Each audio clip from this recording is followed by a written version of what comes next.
Welcome back everyone. So how you can rename your drive name? Okay, so how we can do that? Okay, in Windows 11. So let's open the computer.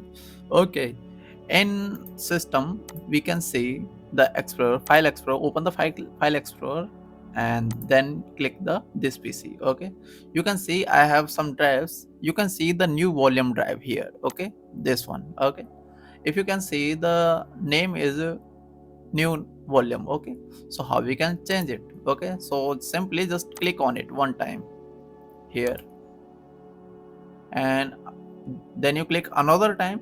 It will ask you for rename. Okay, so you can change it from here, and also you can right click here and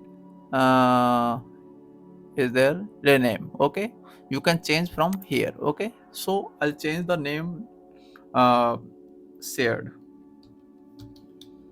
drive. Okay, it will ask the permission. Say continue. Okay, now you can see I have changed the drive name. Okay, so that's it for today. I'll see you in the next video.